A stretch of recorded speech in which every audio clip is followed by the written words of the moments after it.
Thank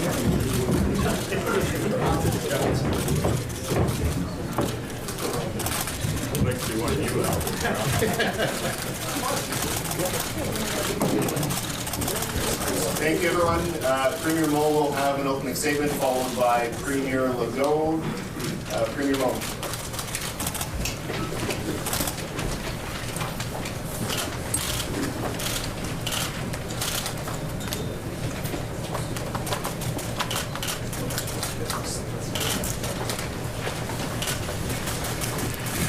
Well, thank you very much, and I would like to, oh, pardon me. There's a joke about that somewhere in here.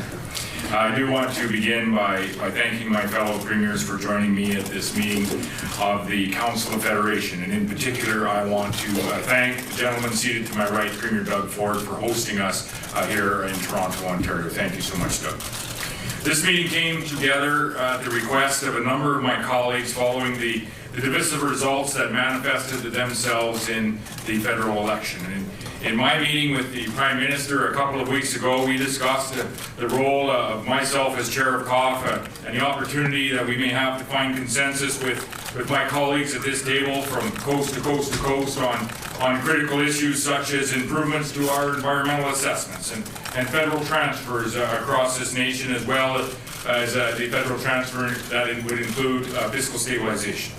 The Council of Federation table was built on the principle of consensus, a place where premiers can come together and put aside our differences and work together on behalf of not just the people we represent in our respective jurisdictions, but work together on behalf of all Canadians from coast to coast to coast. And I think it's fair to say that there's been questions in the past around this table being able to focus in and then actually agree on some of those priorities. And I think you can see today that this most certainly, this agreement on a number of priorities has been achieved. The communique outlines consensus on critical priorities for our provinces, and the four main areas of that consensus are: first, with respect to economic competitiveness. And our premiers are committed to strengthening Canada's economy to increase the competitiveness and create jobs in each and every region of this nation. This includes ensuring that environmental assessments, the process around environmental assessments, provides regulatory certainty and exempts projects that fall within provincial and territorial jurisdiction. Number two would be fiscal stabilization, and premiers agreed that the consideration must be given to restructuring the fiscal stabilization formula to better address the current inequities that exist and the failures of the program to be responsive to the changing economic needs of provinces, most recently including Saskatchewan, Newfoundland, and Alberta. Healthcare and infrastructure. Premiers agreed that the federal transfer in areas such as infrastructure and healthcare should respect the diverse priorities of each province and territory and reflect the flexibility that is necessary to allow provinces and territories to address their regional priorities. And last, but certainly not least, is our northern priorities and our commitment to the north, with a focus on nation-building activities that are needed in the three territories, including robust investment in infrastructure to improve the lives of Northerners and providing a greater action to address climate change. The Council of Federation will be communicating these priorities to the Prime Minister as our key points of discussion for the upcoming First Ministers meeting. The provinces have shown that we can unite and work together to come to consensus, if you will, on these critical issues, and I respectfully would ask that our Prime Minister and the federal government now work with the leaders at this table. Lastly, on a very personal note, as the Premier of Saskatchewan, I want to thank each and every one of my fellow premiers for recognizing and addressing the economic disparity that has arisen in distinct regions of our nation, namely Saskatchewan, Alberta, and Newfoundland. They were unwavering in their support to recommended changes to the fiscal stabilization program, and I would say that today they had our backs, and I commit to them that we will have theirs when needed as well. We recognize that as Canadians first, we must look past our own regional interests and support the priorities of each of our provinces, from coast to coast to coast. Now I'll turn it over to Premier Legault. Oui, merci Scott.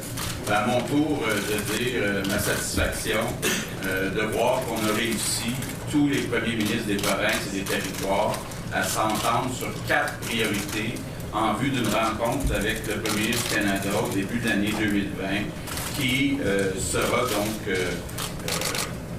gérée de façon conjointe avec les premiers ministres des provinces et le Premier ministre du Canada qui portera sur les 4 priorités sur lesquelles on s'est tous entendus depuis hier. Ces 4 priorités, bien, la première, travailler sur la compétitivité de notre économie. Plusieurs points.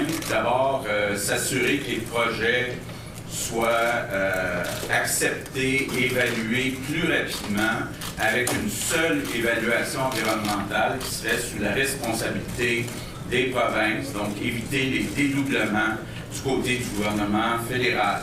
On souhaite aussi que le gouvernement fédéral travaille avec nous à avoir moins de mesures protectionnistes avec les États-Unis, entre autres le Buy America Act, qui nous empêche actuellement de proposer nos produits à cause des exigences très élevées en contenu local, jusqu'à 70 %. Deuxième priorité, comme le disait Scott, tous les premiers ministres ont accepté que l'Alberta, la Saskatchewan et Terre-Neuve-Labrador vivaient une situation spéciale, difficile, avec la baisse très rapide des revenus reliés aux ressources. Donc, ensemble, on demande tous au gouvernement fédéral d'améliorer le programme fiscal de stabilisation pour mieux aider ces provinces. Troisième demande, on demande à M. Trudeau de respecter les priorités des provinces, entre autres dans le domaine de la santé, donc être capable plutôt d'augmenter le transfert fédéral en santé de 5,2 %. Et s'il y a des nouveaux programmes, comme dans le domaine de l'assurance médicaments, bien, qu'il y ait une clause de droit de retrait avec pleine compensation pour les provinces. Du côté des infrastructures, on demande au gouvernement fédéral, encore là, de respecter les priorités de chaque province et de s'assurer aussi de réduire les délais d'autorisation de ces projets importants. Dernière priorité, les priorités nordiques. C'est tous mis d'accord pour dire que dans les 3 territoires, il y a des efforts spéciaux à faire sur les infrastructures pour améliorer la qualité de vie des citoyens dans les régions nordiques. Donc, encore une fois, on demande à M. Trudeau qu'on puisse travailler tous ensemble, quelque part au début de l'année 2020, pour faire avancer ces 4 priorités sur lesquelles toutes les provinces et territoires s'entendent. Thanks very much, everyone. We'll take questions from mic number 1, Joyce. Good afternoon, Premiers Joyce Napier, CTV. Thank you for taking our questions. I want to ask you about health care.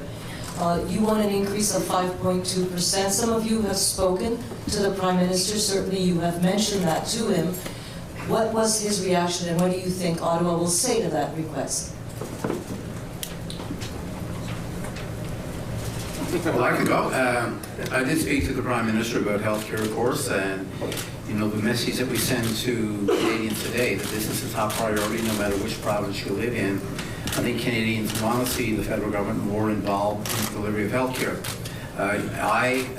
Joyce, as you mentioned, I also raised the issue of pharmacare, but other premiers might feel the need to opt out of the program. What I know is that we have Canadians, in my province, we have Canadians that tell me that every single province are having difficulty today making choices around the medications they have to buy, making a decision around food, heat, and so on. So anytime we get an opportunity to expand pharmacare into places like Newfoundland and Labrador, these are discussions that I want to have, recognizing too that I want to see the federal government more involved in healthcare across our country. And before I conclude, I want to thank Scott for chairing this event today, and I also want to thank Doug for hosting this event. But there's one other person I want to mention at this table today who brought a lot of insight, and that was great to see Premier Cochrane back at the table from the Northwest Territories. It was really great to see a strong woman at the Premier's table again, so welcome Premier Cochrane. Yeah, I'll take that one if I could and just add that we all know that we have the #1 priority in Canada and among Canadians, and that is healthcare. We also know, according to the Canadian Institute of Health Information, wait times in virtually every category have grown over the past 3 years as this incremental strategy is failing Canadians. And as those wait times grow, that burden on Canadians is real. So we want to see a sustainable partnership with the federal government on healthcare because we consider it to be of critical importance to the social fabric of the country. To sustain healthcare, we need that partnership, and we also need an economy that grows and functions to provide the tax revenues to support it on an ongoing basis. And that's the other area I'm sure others will have questions about here. I'll weigh in on that as well. I believe, I think all of us at this table believe that fundamental component of our Canadian citizenship is universal access to quality public health care. And that's been eroding over decades now. And it was an opportunity coming together to address fiscal federalism, to address how we work together cooperatively from coast to coast to coast. The foundation of that cooperation has to be a robust economy, so we addressed that. It had to be focused on the issues that matter to people. People care about healthcare, they care about their schools, their hospitals, their infrastructure. In the north, critically important, the Premier's made it abundantly clear that when we talk about infrastructure in the south, we have no idea of the challenges of vast distances, small populations, and inadequate infrastructure. So we talked about nation building today, all of us, and it was an extraordinary meeting, but it was we're in an extraordinary time. 4 of us sit before you as leaders of minority governments. We look to Ottawa where there's a minority government. I find, and I think my colleagues in the minority situations would agree, that this is a unique opportunity for us to work together, regardless of where we live in the country, regardless of how we vote. The passion of Canadians is directed at us succeeding. Jason and Alberta need to succeed just as much as Blaine and New Brunswick, and that's what brought us together, and I want to thank Doug for hosting us. The Maple Leaf jersey will be difficult. I've already seen an explosion on Twitter about that. I want the record to show I didn't put it on, and I'll move on. About fiscal stabilization, you said that you want a restructuring of it. Would that put aside your differences on equalization? Well, first of all, let me thank my colleagues here for showing that they understand the adversity Albertans are going through, and folks in other parts of the country like Saskatchewan and Newfoundland and Labrador. This was a tremendous moment of solidarity. I've been trying to convey to Albertans that we are not alone. We're isolated in the Federation, and that there are provincial and territorial governments who get what we're going through and who understand our ask for a fair deal in the Canadian Federation. And this language on reforming the fiscal stabilization program is a key element of our ask for fairness, as is the #1 priority in the communique around economic competitiveness, specifically developing our resources and getting into global markets, as well as asking the federal government to work with us on fixing problems in their environmental assessment regime, which is now basically the Bill C-69, the new Environmental Impact Act, and expanding international trade to get our resources and products to markets. These are essential points. For Albertans who have played an oversized role in the Canadian Federation, we are proud to have contributed $600 billion net to the rest of the Federation since 1960, and even during some really tough years, where a lot of our people are out of work, losing their homes, that we have seen Albertans contributing net $20 billion a year plus for the rest of the country. So all we've asked for, as an initial step, is to lift this cap on the fiscal stabilization program. It basically gives us a little bit back of what we put into the Federation every year. And we will put that money, if the federal government follows through and listens to this unanimous recommendation from Canada's premiers, we'll put those funds, which we paid into this federal system, to work with job creation programs in Alberta. So I'm just delighted. Now, we will continue to have, Alberta will continue to press for reforms to the equalization program. We weren't going to get into, in a 3-hour meeting today, an extraordinary meeting, into a top-to-bottom rewrite of fiscal federalism, including equalization. We believe the equalization system should be more fair. We'll get into that. I'm happy to get into, in fact, some of my colleagues have said we need a larger conversation about fiscal federalism. Bottom line is, I am truly grateful on behalf of the people of Alberta for the recognition. You know, every premier here, every province and territory has unique priorities and pressures, and we all could have added dozens of different points into this communique. But the fact that these colleagues have put a spotlight on one particular issue that means a lot to those of us going through periods of prolonged downturns, I think means a great deal to Albertans. I just want to say thank you. I would reiterate that in my opening comments. I had mentioned that as well. This is a very, very focused communique coming out of an unprecedented meeting. And this is by no means for us to sit up here and say that we agree on absolutely everything. We have much work to do across our provinces, but today what you have seen in an unprecedented fashion is premiers from across the nation, from coast to coast to coast in this nation, coming together to address some significant challenges that are present in many of our jurisdictions, but disproportionately affecting a few jurisdictions here, and addressing that in the agreements on not only the removal of the cap, but the willingness to look at some of the thresholds with respect to the fiscal stabilization program, and we put that forward before the Prime Minister to have and the federal finance minister to have a look at just such parameters, as well as an agreement that we need to work together to come to a better place to provide certainty for not only our industries that are investing in this nation when it comes to the Environmental Impact Act, but also provide certainty for, in many cases, investments that are being made by governments in the way of public safety, in the way of flood control in the case of Manitoba. So this is an unprecedented meeting where I also would like to take the opportunity to thank each of my colleagues for putting our differences aside, focusing in on some of the immediate challenges that we have in certain areas of this nation, and people of Saskatchewan can be very appreciative of your efforts here today. So if I could for a minute or two, I think most Canadians, they could talk to you about equalization. Most people would say that it's an unfair distribution of funds among certain provinces. And I agree today, and echo some of the comments that we've seen here, that there's been tremendous leadership that's been supplied by the recipients of equalization for provinces that are that need help.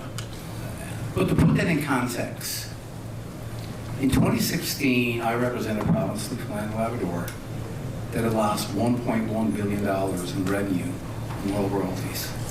That was on a budget of just over $7 billion. Not many people would know what the stabilization fund was all about. I'll tell you what it was about for Newfoundland and Labrador. It was $7.9 million.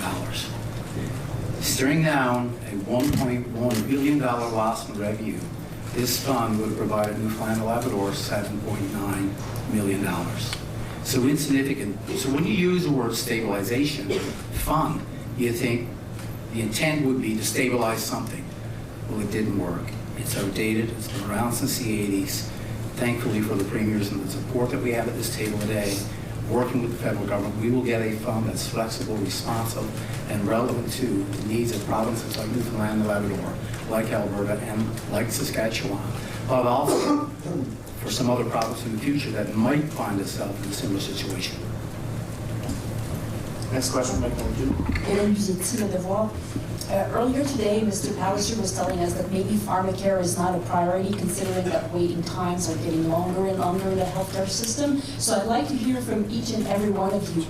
Would you like to establish a pharmacare program in your province, and at what condition? Well, since you're referencing my comments, I'll just offer this clarification. If you can't sustain health care and all the multitude of services that we offer effectively, then you will have lineups grow as they have grown over the last number of years right across the country in every category. So what we're after here is a sustained relationship that can sustain health care. If you can't get that right, don't start with another program. Get that right. Start by getting that right, because there are too many people across this country waiting far too long to get care in emergency rooms for hours, in pain, waiting for a knee or a hip. And we, as premiers, have to address that issue head on. And we're prepared to do that, and we're doing our very best to do it. But without a relationship with Ottawa that is of some sustenance on an ongoing basis, we're not going to achieve the goals that Canadians deserve us to achieve. So that's my point. Don't start broadening healthcare when you can't get it right now. We need sustained funding. It is my hope that we can have solidarity in our time and achieve real change with these premiers. We've tried this before. This is a new opportunity, and I'm sincerely hopeful that we can maintain this coalition in favor of the best interests of Canadians around improving healthcare outcomes. British Columbia has a comprehensive pharmacare program already. We would welcome shared practices, shared best practices. We welcome dialogue with the federal government on standards across the country. These are important issues, but for us as a group today, we felt that the Canadian Health Transfer was more than just symbolic. It was meaningful to our budget so that we can deliver the health care that people need, whether it's mental health issues, whether it's care for seniors. The list is long. Wait times, diagnostic equipment. All of those issues are languishing while we have a discussion about taking us in a direction that many of us are already on. It wasn't a negative. I think I'm speaking for everyone when I say we were welcoming a discussion about a national pharmacare plan, but those of us who already have significant plans would prefer that we first and foremost get back to a more equitable distribution of resources to deliver health care broadly across the piece. When you look at the commitments of the federal government coming out of the last election, we discussed it's about a $6 billion commitment over 4 years. That hits 3.5%. The ask at this table of 5.2% isn't a number that is plucked out of the air. It is a number that is necessary for us to sustainably fund what is a growing investment in jurisdictions across this province. So that is the gap that I think you're seeing this table ask for the federal government to consider closing. If they want to, in addition to that, look at a pharmacare program across this nation and engage on provinces, and we have a very similar, what we view as a comprehensive program similar to British Columbia's. But if the federal government does want to engage on an additional effort on pharmacare, that's fine. It needs to be fair for all Canadians, and it needs to be funded by the federal government. In Quebec, we already have a pharmacare program, so that's why I was happy that we all agreed to ask for an opting out clause to the federal government. If you go across the country, there are varying degrees of what would be a pharmacare program. Some would do a better job than others. But I think we all would agree that the federal government needs to play a larger role in the delivery of health care. So the threshold is at 5.2% plus a pharmacare program wherever this goes. I'm not going to be ignoring any conversations about how we can benefit Canadians. We get a lot of stories of people that just cannot afford the prescription drugs. We also know that if you live in an aging province like Newfoundland and Labrador or all of Atlantic Canada and some of the jurisdictions, that this will get more expensive. Drugs and diseases are becoming more complicated, more complex. The offerings of medications and others, pharmaceuticals, that can offer people more productive lives, is becoming more expensive. So we need to partner with the federal government. If indeed we go down this road, it has to be long term, it has to be sustainable. The last thing we want to see is a program that comes in and it's eroded. Currently in our province right now, less than 20% of health care is provided by the federal government, and it's Newfoundlanders and Labradorians that are left to pay for the remaining 80%. So whatever the commitment is, it has to be long-term, it has to be the responsibility of the federal government. But I do believe that no matter where I go, Canadians want to entertain and want us to explore the options around a national pharmacare program, but they also want to know, they want to see the federal government play a larger role in the overall delivery of health care. I would say this, we could put a big focus on wait times, and we could reduce our wait times. But if when they leave that physician's office or leave that health practitioner's office and they need medication, if they can't afford it then, what is the point of reducing the wait list if when they leave the physician or the healthcare practitioner, they can't afford the drugs that's prescribed to them? Travis Stanridge, Global News. This is a question for... Mr. Kenny, I wanted to hear from you. En français, s'il vous plaît. Oui, la position de l'Alberta est exactement la même du Québec. Merci.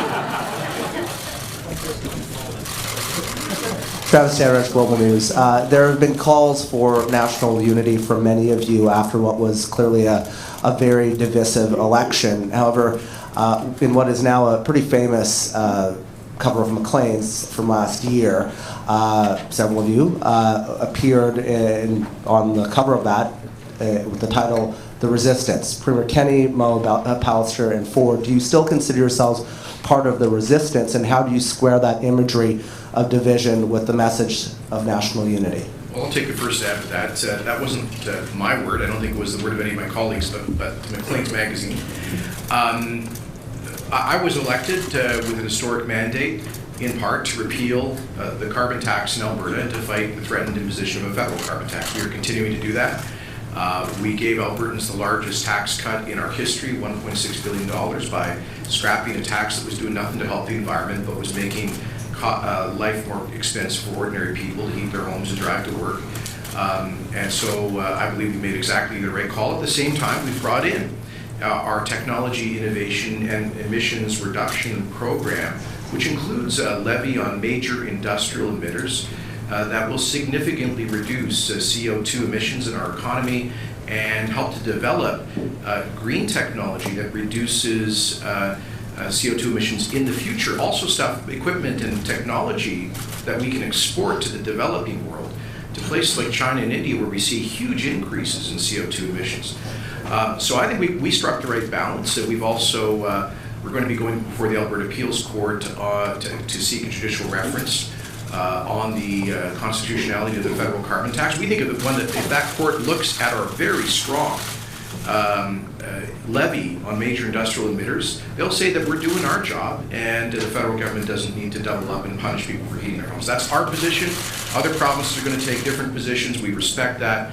I think we're synced up with two or three, at least 2 or 3 other provinces on this. I think we can do good for the environment without punishing people for heating their homes. That's the position of Alberta. That cover speaks to the power of Photoshop. But if the federal government will listen to the unified voices of premiers from across this beautiful country on economic competitiveness, take steps to make the improvements that we've recommended, if they will move on the fiscal stabilization program, if they will move on sustainable funding for healthcare, they can lessen the resistance remarkably. Well, again, none of us knew that was going to be on the front page, or none of us would have even taken the picture.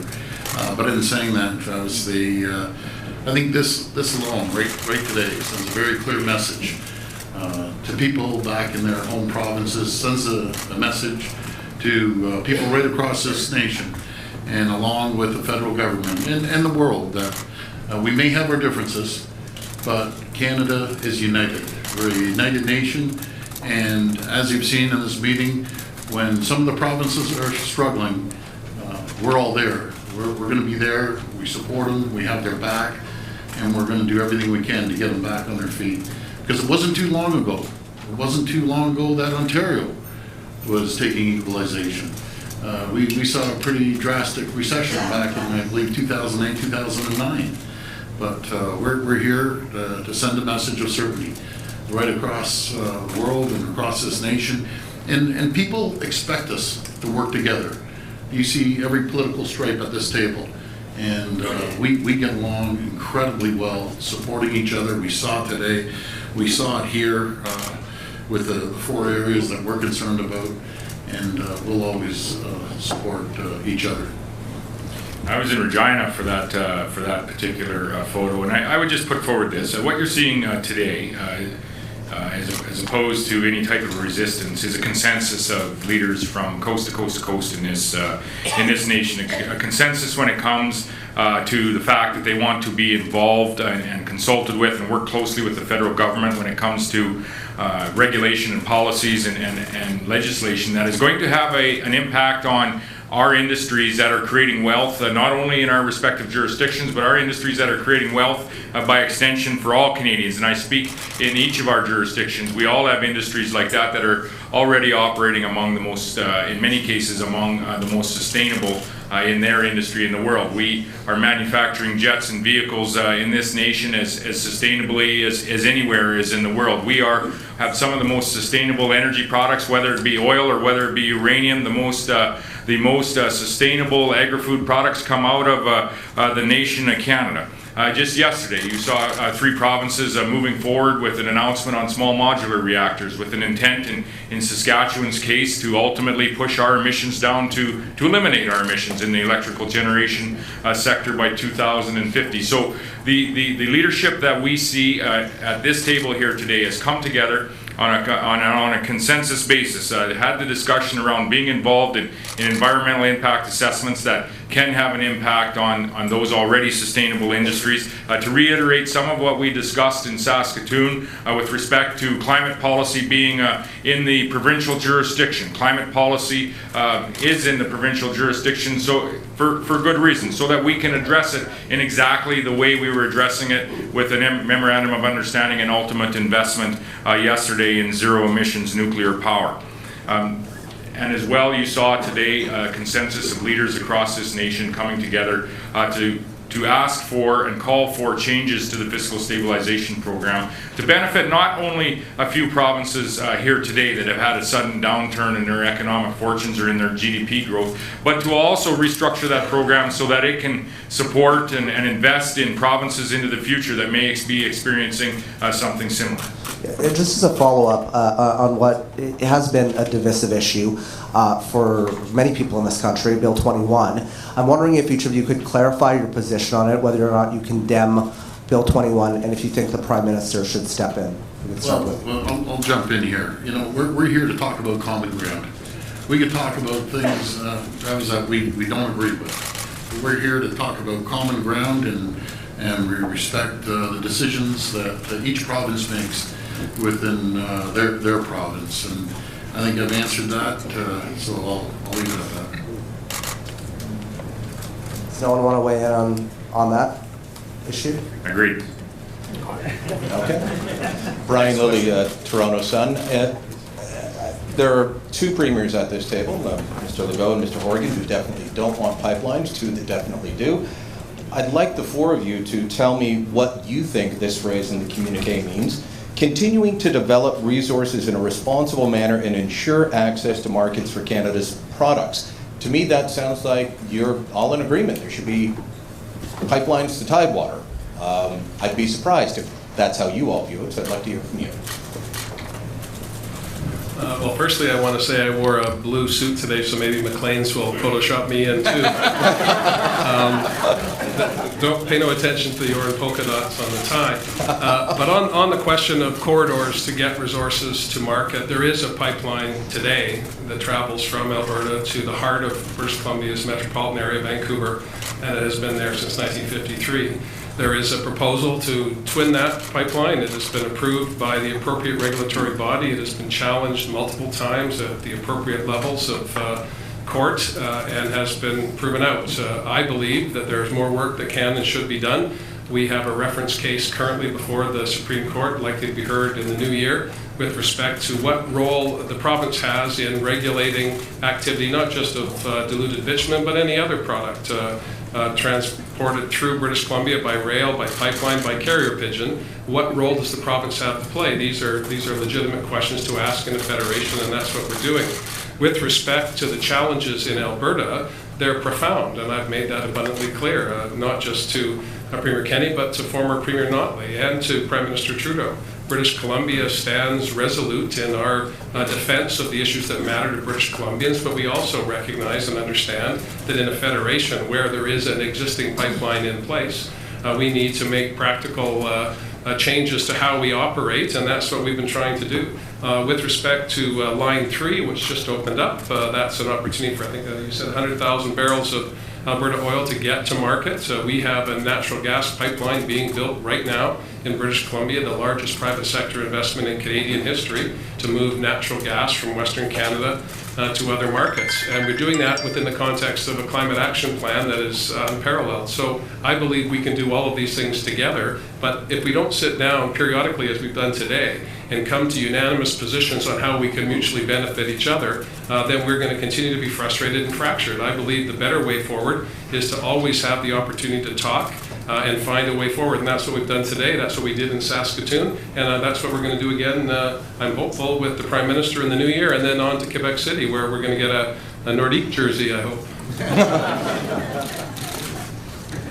The only thing I can add is that you know our positions on pipelines, and we haven't discussed this subject. For the Premier's Mower, Kenny? How do you interpret that line in the communique? Well, I interpret it as plain English, ou le français simple, which is to say that we support getting Canadian resources to markets. And I have reminded federal government and my colleagues in the past that the Canadian Constitution, Section 92(10)(c) is absolutely clear that interprovincial pipelines are the exclusive jurisdiction of the national government, the federal government, and they have approved the Trans Mountain Pipeline expansion.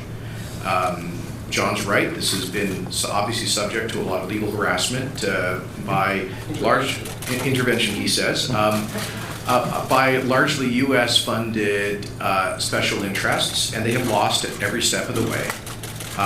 There are 2,000 people working on the pipeline now. Canadians in the public opinion polls support it by a margin of 2-1. And we are confident it's going to happen, and it will benefit all Canadians in terms of enormous wealth. Look, Canada has the amazing fortune of owning nearly 180 billion barrels of proven and probable reserves of crude, which have a notional market value today of over $10 trillion. When we talk about pharmacare, healthcare, northern infrastructure, all of the social challenges we're dealing with, the rest of the world would do anything to have those kinds of resources. And our view is either we get those resources to market or we abandon global energy markets to the Saudis and the OPEC dictatorships and Vladimir Putin's Russia, with lower environmental standards and no human rights or labor standards.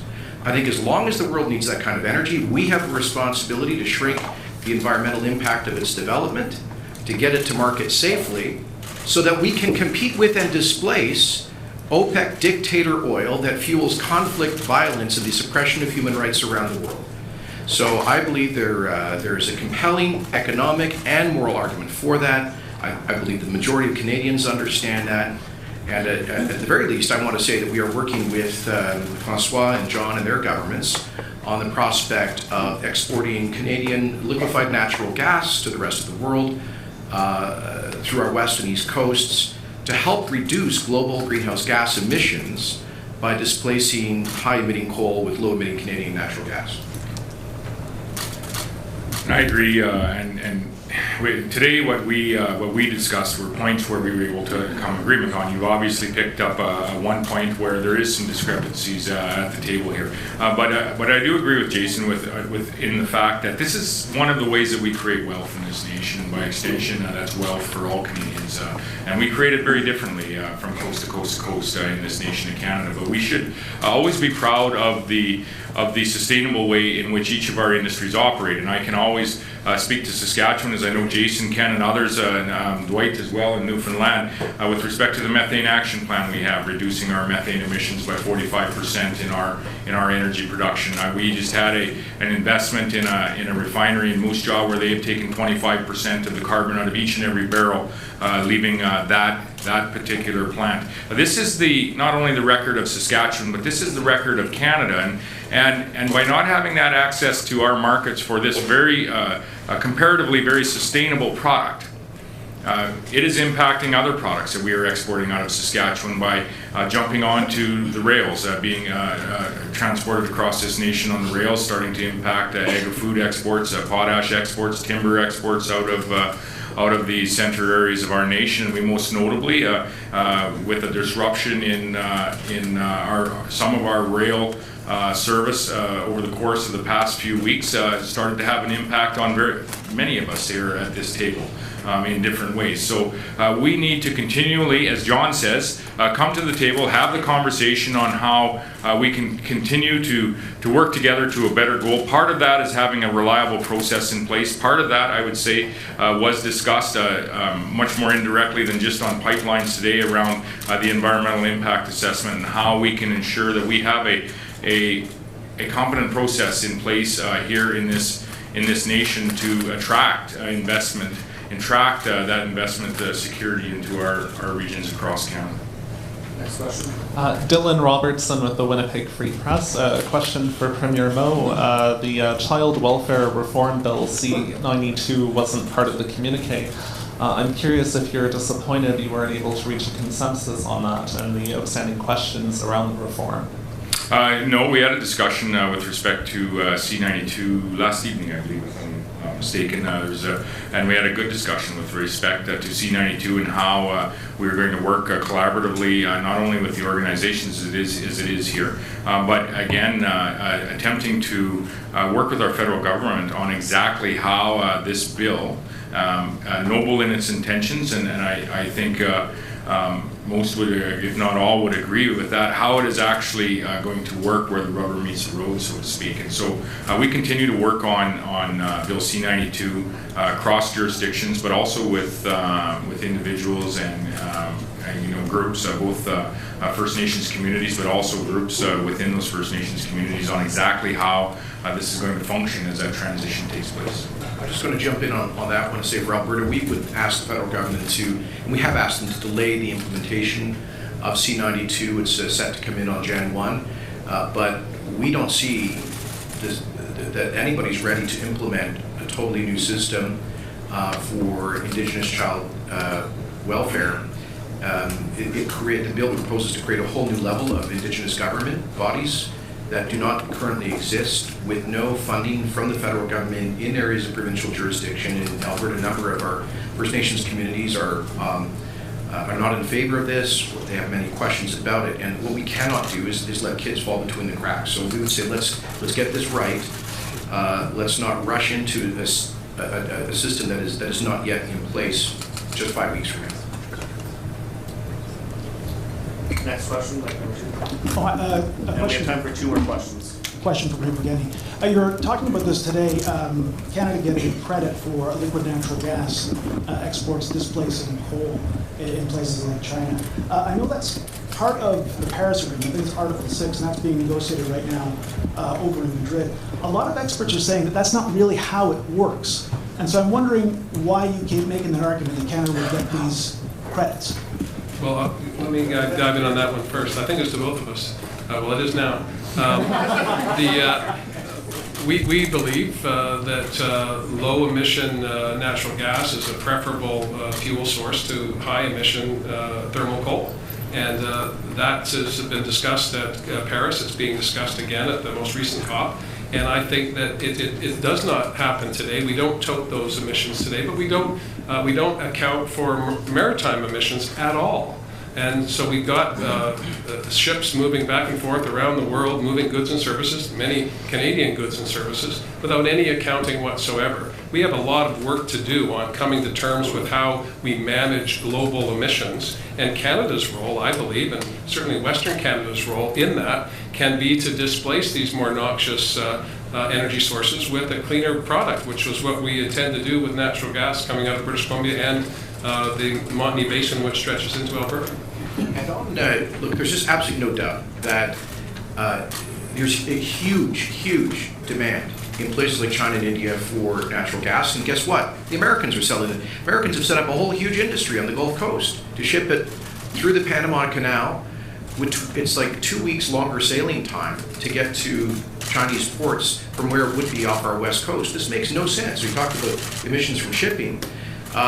We can have a direct shot to those huge Asian markets. You know, I first met Narendra Modi, the Indian Prime Minister, when he was State Minister for Gujarat about a decade ago. First thing he wanted to know is when could he get Canadian liquefied natural gas to shift from coal-fired power not only to reduce CO2 emissions, but also to stop NOx and SOx and particulate from poisoning the actual air quality for people in those countries.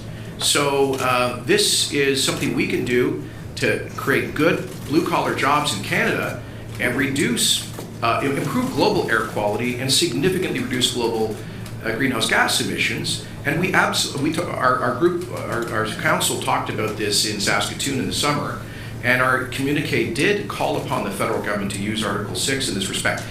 The feds deserve credit for having helped to negotiate Article 6 to give countries like Canada credit for when we export technology and other ways of reducing global emissions. But listen, the climate challenge is not like Canada does not live under a hermetically sealed biodome or something. We shouldn't just look at our economy and our environment in isolation. We've got to look at how we interact with the rest of the world, and LNG is one very positive way of doing so. But is it? I would just add to that, Saskatchewan is having the same conversation with respect to our uranium exports. If they're not sourcing the good, clean uranium fuel, the nuclear fuel from Saskatchewan, they're accessing it from other areas of the world, again with lower environmental standards in places like Kazakhstan. Same holds true for fertilizer products. The cleanest fertilizer that you can purchase in the world comes from Canada, comes from the province of Saskatchewan. If you aren't purchasing your next boatload of fertilizer from Saskatchewan, you're quite likely purchasing it from a place like Russia, again, with lower environmental standards and a larger impact on the environment. Jason mentioned innovation and technology in Article 6 of the Paris Accord. Here is our opportunity as Canadians to lead. With the innovation and technology that we have in our industries that rank among the most sustainable in the world, as we share that innovation and technology through commerce, through Article 6 of the Paris Accord, we have an opportunity to make an impact far beyond the borders of this nation, far beyond the economic reach of the Canadian GDP. We have an opportunity to actually address what is a very global challenge, and to do it in the way that Canadians always do. Brian? I would just add, for those who are thinking environmental assessment processes with an ongoing, time-consuming, costly, forever and a day type of nature to them, that are thinking, well, that's great because that solves my problem of getting oil and gas to market and doing the good thing for the world. I just ask them to remember that you're not, because what you're doing is you're also creating onerous challenges for green mitigation, climate mitigation projects, flood protection, hydroelectric projects that Manitoba's trying to engage in. Perpetual challenges put in front of them because this is the environmental assessment process we have in our country right now. We can't build things, not just pipelines. We can't build energy corridors with green hydroelectric power either. That's why this is a priority for these premiers. And we are consistent in saying we need to be able to get goods to market, products to market, including clean green energy. We need to be able to protect our people against the effects of climate change, such as flooding, additional flooding, which is happening around the country on a regular basis. So we need a process that allows us to protect our own people and help green up the world at the same time, and I think we can get to that, and these premiers are unanimous in believing that. But can I just ask on the credits, why should Canada get credits for this? It almost sounds like you're saying that if we help people pollute less, we can pollute more. Well, I disagree with you. I mean, if we can get a Minnesota-Manitoba power line that gets green energy down to Minnesota so they can get off coal-produced power, that's a good thing. If we can get that line into our neighboring provinces and help them do that, that's a good thing. If we can get that hydro project done, we also help the people of Wisconsin get off dirtier power. Okay, so we're in this together, and we need to understand that climate change doesn't know boundaries and borders. So we need a federal government that will work with us as a partner to make the processes more reasonable, more balanced, always consultative, but with an outcome, not just a perpetual half-life that involves consulting until the world just keeps heating up in the absence of the projects we'd like to build together. Kenny, can I state you respond to that? I reject the premise of the question. The bottom line is every extra unit of exported Canadian liquefied natural gas will reduce global greenhouse gas emissions.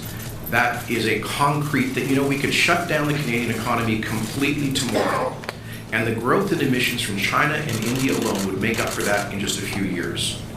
So that's not to say we shouldn't continue to reduce emissions at home or try to. It is to say we get the global game changer on greenhouse gas emissions that Canada can play in the foreseeable future is significantly increasing our LNG exports, and I think we're pretty much united on that. I would like to comment on that as well, because we continue to look at Canada in a bubble, and the opportunity we have is to once again regain our world kind of dominance in energy supply and energy being a world influencer. And we have the only LNG plant in Canada, in New Brunswick. And if you think about how the economy changes, just let's say 10 years ago, it was built to bring in LNG and to supply gas into the North American market.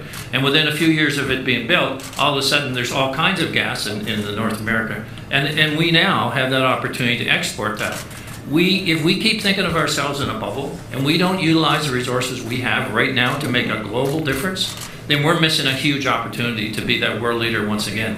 And I feel that in Canada, in New Brunswick, I mean, we have an issue trying to have our own resources to develop them in the natural gas sector, but I'm pushing forward with that. But people think that's old technology. This is a game changer in allowing a global emission reduction that actually makes a difference in the world.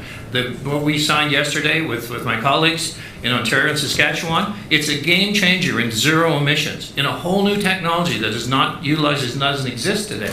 So if we don't look at that, the small portion of our energy consumption in this world that is actually supplied by wind or solar or renewables will never sustain us globally. It will continue to go well beyond what our demands are. So we have that need right now to develop technology that'll put Canada back on the world stage where it belongs as a global emission reduction leader.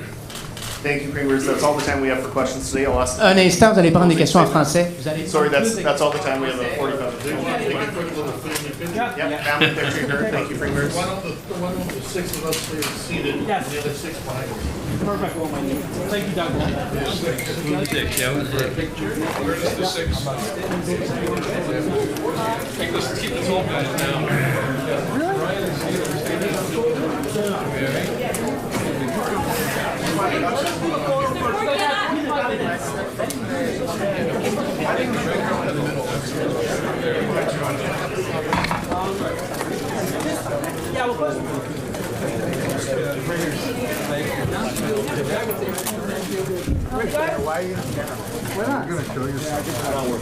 Go right there.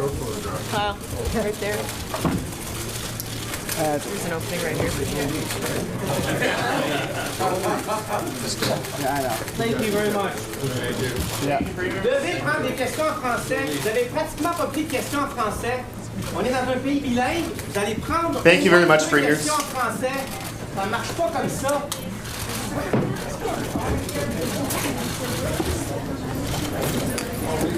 Thank you very much, Premiers.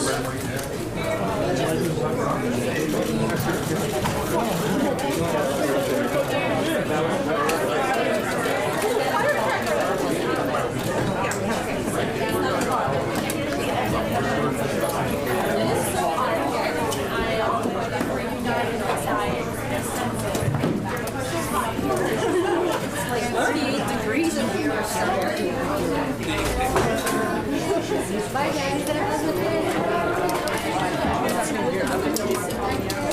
See you at the next one.